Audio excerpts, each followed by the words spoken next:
Hi hello, ನಾನು ನಿಮ್ಮ ಶಿವಕುಮಾರ್. ಇವತ್ತು ಕ್ಯಾರೆಟ್ ತೋಟದಲ್ಲಿದ್ದೀವಿ. ಯಾರ್ಯಾರು ಸಬ್ಸ್ಕ್ರೈಬ್ ಆಗಿಲ್ಲ ಪ್ಲೀಸ್ ಎಲ್ಲರೂ ಸಬ್ಸ್ಕ್ರೈಬ್ ಆಗಿ. ನನ್ನ ಚಾನಲ್ನ ಎಲ್ಲ ತಿಳ್ಕೊಳಕ್ಕೂ ಮುಂಚೆ ఎవరు సబ్స్క్రైబ్ అయ్యిండ్లా ప్లీజ్ సబ్స్క్రైబ్ కాండి, షేర్ చేయండి. క్యారెట్ పంటలో ఉన్నాను ఈరోజు. నెల 5 దినాలు అయ్యింది. ಯಾವ ಥರ ಗೊಬ್ಬರ ಕೊಟ್ಟಿದ್ದೀನಿ, ಏನೇನು ಮಾಡಬೇಕು ಅಂತ ಎಲ್ಲ ಸ್ವಲ್ಪ ತಿಳಿಸ್ಕೊಡ್ತೀನಿ ತಿಂಗಳು 5 ದಿನದಲ್ಲಿ. ನೋಡಿ, ಒಂದು 14, 35, 14 ಪ್ಲಸ್ ಇದೊಂದು ನೀಮ್ ಬೇವಿನ ಹಿಂಡಿ 14, 35, 14 ఒకటి ప్లస్ యాపిండి ఒకటి వేసినాను. ఒక ఎకరాకు వచ్చి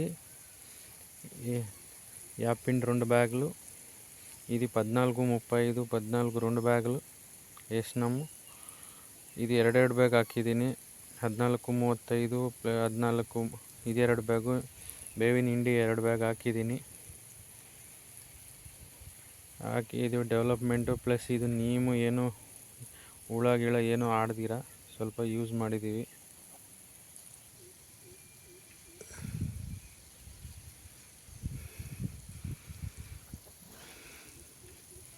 ಚೆನ್ನಾಗಿ ಬಂದಿದೆ, ಬೆಳೆ ಮಾತ್ರ ಸೂಪರಾಗಿದೆ. ನೀರು ಹಾಕ್ತಾಯಿದ್ದೀವಿ. ಗೊಬ್ಬರ ಹಾಕಿದ್ದು ಮಾರನೇ ದಿನ ಇವತ್ತು ಮತ್ತು ಒಳಗೇನು ಹುಳ ಆಡ್ದಿರ ಇನ್ನೂ ಒಂದು ಕೊಟ್ಟಿದ್ದಾರೆ, ಅದನ್ನು ತೋರಿಸ್ತೀನಿ ಈಗ. ಸಿಂಜಿಗೆಂಟ ಕಂಪ್ನಿದು ವಿರ್ಟಕೋ ಅಂತ ಇದೊಂದು. ಇದು ಏನಕ್ಕೆ ಯೂಸ್ ಅಂದರೆ ಮಣ್ಣಲ್ಲಿ ಮಿಕ್ಸ್ ಮಾಡಿಕೊಂಡು ಹಾಕ್ಬೇಕು, ಏನು ಹುಳ ಆಡ್ದಿರ.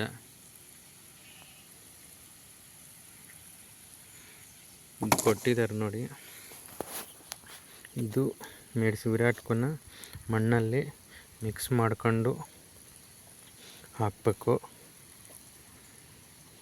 1 ತಿಂಗಳು 5 ದಿನ ಆಗಿದೆ ಬೆಳೆ.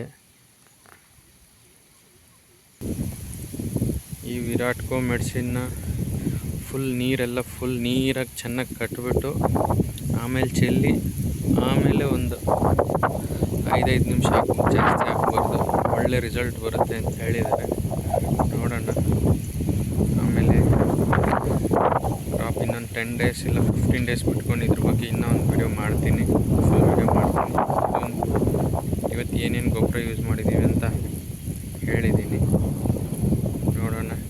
ಬಾಯ್ ಎಲ್ಲರೂ ಪ್ಲೀಸ್ ಸಬ್ಸ್ಕ್ರೈಬ್ ಮಾಡಿ, ಶೇರ್ ಮಾಡಿ ನನ್ನ ಚಾನಲ್ನ.